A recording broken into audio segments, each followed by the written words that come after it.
ಯಾವ ರೀತಿ ರೂಲ್ಸ್ ಉಲ್ಲಂಘನೆ ಆಗಿರೋದಾಗಿ ಆಹಾರ ಸುರಕ್ಷತೆ ಮತ್ತು ಔಷಧ ಆಡಳಿತ ಇಲಾಖೆಯಿಂದ 2 ದಿನದಿಂದ ನಾವು ಸತತವಾಗಿ 5 ಸ್ಟಾರ್ 3 ಸ್ಟಾರ್ ಹೋಟ್ಲು ಮೇಲೆ ತಪಾಸಣೆ ಮಾಡ್ತಿದ್ವಿ. ಇವತ್ತು KFC ಮತ್ತು ಮ್ಯಾಕ್ಡೊನಾಲ್ಡ್, ಬರ್ಗರ್ ಕಿಂಗ್ ಈ ಥರ ಜಂಕ್ ಫುಡ್ ಅಂತ ಏನು ಹೇಳ್ತೀವಿ ಅದ್ರ ಮೇಲೆ ತಪಾಸಣೆ ಮಾಡಿ ಇವರಿಗೆ ಬನ್ ಎಲ್ಲಿಂದ ಬರುತ್ತೆ, ಚಿಕನ್ ಎಲ್ಲಿಂದ ಬರುತ್ತೆ ಮತ್ತು ಯಾವ ರೀತಿ ಮೇಂಟೈನ್ ಮಾಡ್ತಾರೆ ಅನ್ನೋದು ಇವತ್ತು ತಪಾಸಣೆ ಮಾಡ್ತಾಯಿದ್ದೀವಿ.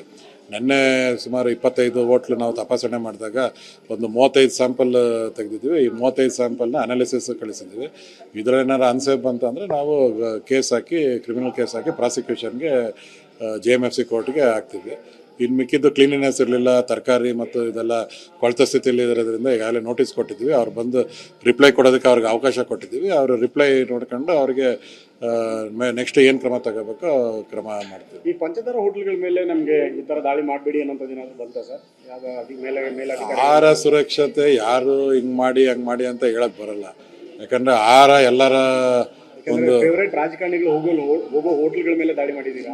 ಅಲ್ಲ, ಅವ್ರಿಗೆ ಒಂದು ರಾಜಕಾರಣಿ ಅಂತಲ್ಲ, ಎಲ್ಲರೂ ಹೋಗ್ತಾರೆ, ಅಧಿಕಾರಿಗಳು ಹೋಗ್ತಾರೆ, ರಾಜಕಾರಣಿಗಳು ಹೋಗ್ತಾರೆ, ಪ್ರತಿಷ್ಠಿತ ಜನಗಳು ಹೋಗ್ತಾರೆ. ಸೊ ನಾವು ಇಷ್ಟು ದಿನ ಏನು ಮಾಡ್ತಾಯಿದ್ದೋ, ನಾವು ಬೀದಿ ಬದಿ ವ್ಯಾಪಾರಿಗಳು ಮತ್ತು ಚಿಕ್ಕ ಚಿಕ್ಕ ಹೋಟ್ಲುಗಳು ಇದು ಮಾಡ್ತಿದ್ವು. ಇವತ್ತು ದೊಡ್ಡ ಹೋಟ್ಲಿಗೆ ಮಾಡಿ ಈಗ ಅವ್ರಿಗೂ ಒಂದು ಗಮನಕ್ಕೆ ಬಂದು ಅವ್ರಿಗೊಂದು ಅರಿವು ಮೂಡಿಸ್ದಂಗೆ ಆಗ್ತದೆ, ಇಲ್ಲೂ ಈ ರೀತಿ ಇರತ್ತೆ ಅಂತ. ಯಾಕಂದರೆ ನೆನ್ನೆ ನಮ್ಮ ಆರೋಗ್ಯ ಸಚಿವರು ಹೇಳ್ದಂಗೆ ನಾವೇನು ತಿಂತಿದ್ದೀವಿ ಅಂತ ತಿಳ್ಕೊಳ್ಳೋದು ಅದು ನಮ್ಮ ಹಕ್ಕು.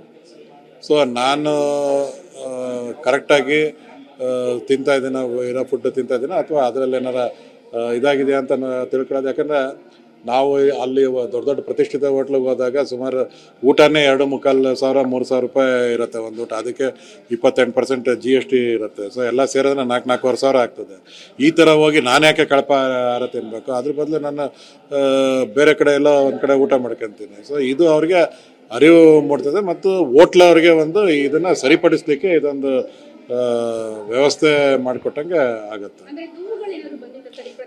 ಇದು ದೂರ ಅಂತ ಏನಿಲ್ಲ. ಇದು ಒಂದು ಈಗ ಅದೇ ಚಿಕ್ಕ ಹೋಟ್ಲು ಮಾಡ್ತಾಯಿದ್ದು, ಈಗ ಯಾಕೆ ದೊಡ್ಡ ಹೋಟ್ಲು ಯಾಕೆಂದರೆ ನಾವು ಇಲ್ಲಿವರೆಗೂ ಯಾಕೆ 3 ಸ್ಟಾರ್ 5 ಸ್ಟಾರ್ ನಾವು ಈ ರೀತಿ ಮಾಡಿರಲಿಲ್ಲ ಅಂದರೆ ಅದು ಲೈಸೆನ್ಸ್ ಕೊಡೋದು ಸೆಂಟ್ರಲ್ DOಗೆ ಬರುತ್ತೆ. ಸೊ ಅಲ್ಲಿ ತಪಾಸಣೆ ಮಾಡಬೇಕಾದ್ರೆ ನಾವು ಅವ್ರಿಗೆ ತಿಳಿಸಿ ಹೋಗ್ಬೇಕು ಅಂತ ಕಾನೂನಲ್ಲಿದೆ. ಸೊ ಇದಕ್ಕೆ ಈ ಸಲ ಮೊನ್ನೆ ಅವ್ರಿಗೆ ತಿಳಿಸಿ ಅವ್ರನ್ನೂ ಸಹಿತ ಅವರು ಮೀಟಿಂಗ್ ಮಾಡಿ ಜೊತೆಗೇನೆ ಇದೊಂದು ಇದು ಮಾಡ್ತಾರೆ. ಈ ಕ್ರಿಮಿನಲ್ ಕೇಸಸ್ಗಳೇನಾದರೂ ಒಂದೊಮ್ಮೆ ತಮ್ಮ ವ್ಯಾಪ್ತಿಯಲ್ಲಿ ಕಂಡು ಬಂದರೆ, ಅನ್ಸೇಫ್ ಅಂತ ಬಂದರೆ ಏನು ಯಾವ ರೀತಿ ಕ್ರಮ ಇರುತ್ತೆ ಅವರಿಗೆ?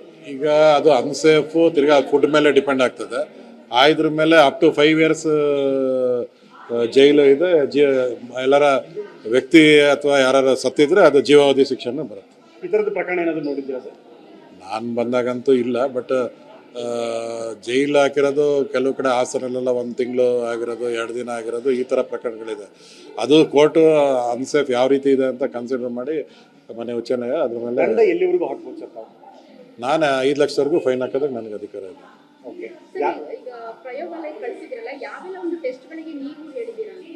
ಫುಲ್ ಅನಾಲಿಸಿಸ್ ಮಾಡೋಕ್ಕೆ ಹೇಳಿದ್ದೆ.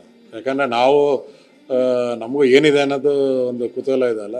ಸೊ ಹಂಗಾಗಿ ಫುಲ್ ಅನಾಲಿಸಿಸ್ ಮಾಡಲಿಕ್ಕೆ ನಾವು ಪ್ರೈವೇಟ್ ಲ್ಯಾಬ್ಗೆ ಕಳಿಸಿದ್ದೀವಿ. ನಾವು ಗೌರ್ಮೆಂಟ್ ಲ್ಯಾಬ್ ಇಲ್ಲ, ಪ್ರೈವೇಟ್ ಲ್ಯಾಬ್ಗೆ ಕಳಿಸಿದ್ದೀವಿ. ಆಗುತ್ತೆ, ಒಂದು 15 ದಿನ, 10ರಿಂದ 15 ದಿನ ಆಗುತ್ತೆ. ಇದು ಹೊರತುಪಡಿಸಿ ಬೇರೆ ಸ್ಯಾಂಪಲ್ಗಳನ್ನು ತೆಗೆದುಕೊಂಡಿದ್ದೀರಾ ಹೋಟೆಲ್ಗಳಲ್ಲಿ? ಇಲ್ಲ, ಹೋಟ್ಲುಗಳಲ್ಲೂ ಸ್ಯಾಂಪಲ್ ತೆಗೆದಿದ್ದೀವಿ, ವೇರ್ ಹೌಸಲ್ಲೂ ಸ್ಯಾಂಪಲ್ ತೆಗೆದಿದ್ದೀವಿ. ಅದು ತೆಗಿತೀವಿ ಎಲ್ಲ ಕಡೆ. ಇದು ಎಷ್ಟು ದಿವಸ ಕಂಟಿನ್ಯೂ ಆಗುತ್ತೆ ಸರ್? ಇವತ್ತು 2 ದಿನ, ನೆನ್ನೆ ಇವತ್ತಿಗೆ ಮುಗಿಯುತ್ತೆ. ಓಕೆ. ಇವತ್ತು ಎಷ್ಟು ಆಗಿದೆ? ಇವತ್ತೊಂದು 30 ಕಡೆ ಆಗುತ್ತೆ. ಇವತ್ತು 30 ಕಡೆ ಆಗಿದೆ. ಅಂದರೆ ಇನ್ನೂ ಸಂಜೆವರೆಗೂ ಆಗುತ್ತೆ. ನೆನ್ನೆ ಮಧ್ಯರಾತ್ರಿ 12 ಗಂಟೆವರೆಗೂ ಆಗಿದೆ.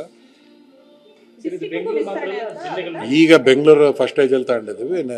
ನೆಕ್ಸ್ಟ್ ಸ್ಟೇಜಲ್ಲಿ ಜಿಲ್ಲೆಗೂ ತಗೊಂತೀವಿ.